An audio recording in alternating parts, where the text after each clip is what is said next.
Sir वैसे तो आपने सारे क्वेश्चन कर दिए थे, बट ये वही क्वेश्चन है सर जो नहीं हुआ था कल। वही देखो, अभी भी सोल्यूशन नहीं लिखा हुआ इसका। क्या करें सर? सर क्या आपको लगता है कि चैट जीपीटी इसको कर पाएगा? यार मेरे हिसाब से तो नहीं कर पाएगा। चलो देखते हैं। हाय गाइस, कैसे हो आप लोग? मेरा नाम है प्रशांत जैन। आप लोगों ने देखा होगा दोस्तों, कल सबसे तेज मैंने सॉल्यूशंस किए थे जेई एडवांस के अंदर, और जेई एडवांस का पेपर 1 पेपर 2 दोनों ही पेपर के अंदर क्वेश्चन नंबर 2 में समहाउ मैं अटक गया था। तो यार मैंने पता है क्या सोचा कि यार पेपर के अंदर ये जो क्वेश्चन है ये इतना खतरनाक है, मैं भी इसमें थोड़ा बहुत अटका, तो चैट जीपीटी का क्या हाल होगा इसके अंदर। और दोस्तों मैंने ये चीज़ देखी जिससे वो कहते हैं ना कि एक बार जख्म पे नमक छिड़क देना, चैट जीपीटी ने ये क्वेश्चन सॉल्व कर दिया।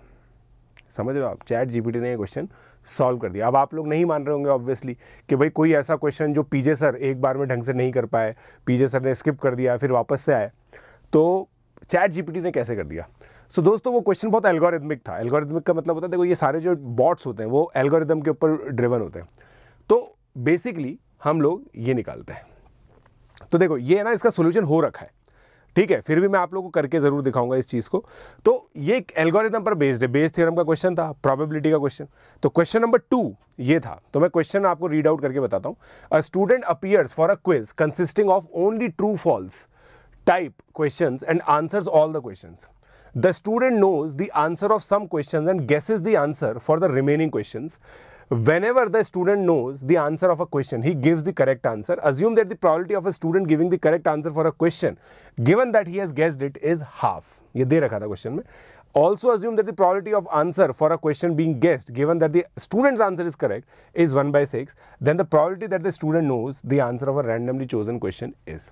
तो दोस्तों पूरा का पूरा क्वेश्चन आप लोगों के सामने है, और ये पूरा देखो कितना बड़ा सारा स्टेप बाय स्टेप सोल्यूशन है, मतलब जिसके अंदर है ना सारी की सारी चीज़ें बच्चे को समझ में भी आ सकती है अगर वो ध्यान से पढ़े तो।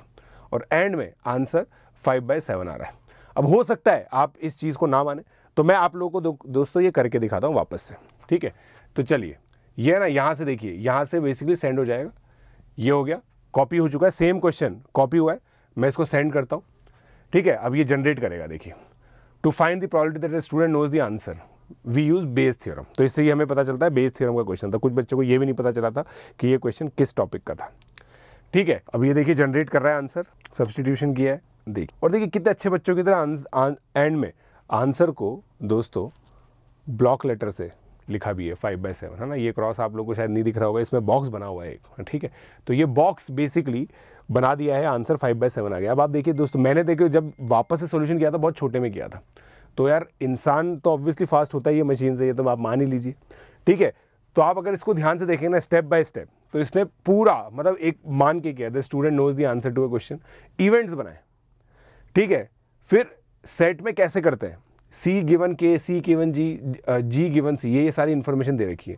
तो ये सारी की सारी इंफॉर्मेशन इसने लिखी, और फिर उसके बेसिस पर इसने कुछ इक्वेशंस बनाई है। तो बेस थ्योरम दोस्तों एक एल्गोरिथम, एक फॉर्मूला है ना, तो फॉर्मूला मशीन में डालोगे आंसर आएगा। तो उसी तरीके से बेसिकली ये हुआ है। बट ये मेरे लिए बहुत सरप्राइजिंग था, क्योंकि ये क्वेश्चन जो है ना हो पाना मेरी नज़र में थोड़ा सा मुश्किल था, बट फिर भी ऐसा हुआ। जनरेटिव एआई इसको बोलते हैं दोस्तों।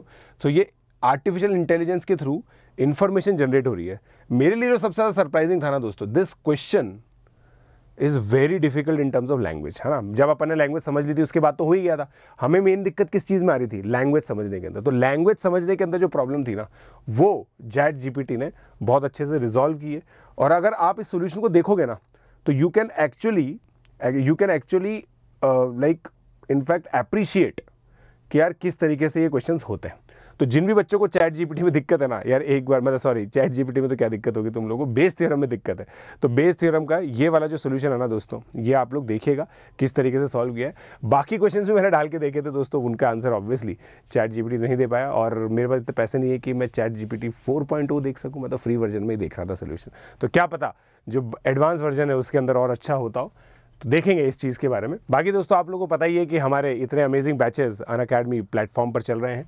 सो पीजे लाइव कोड यूज़ करके आप लोग सब्सक्रिप्शन ले सकते हैं। 5499 के अंदर ये सब्सक्रिप्शन आप लोगों को मिल जाएगा, और आइकॉनिक सब्सक्रिप्शन जो है आप लोगों को दोस्तों 14999 पे मिल जाएगा, जिसमें आपको सारे लाइव बैचेस मिलेंगे, door step delivery of 24 physical books, काफ़ी अच्छी अच्छी चीज़ें हैं इसमें। और बाकी अनअकैडमी सेंटर्स पर अगर आप फिजिकल पढ़ना चाहते हैं दोस्तों, तो 80,000 के अंदर आप लोगों को बेसिकली दोस्तों जेई की अपनी पढ़ाई हो सकती है।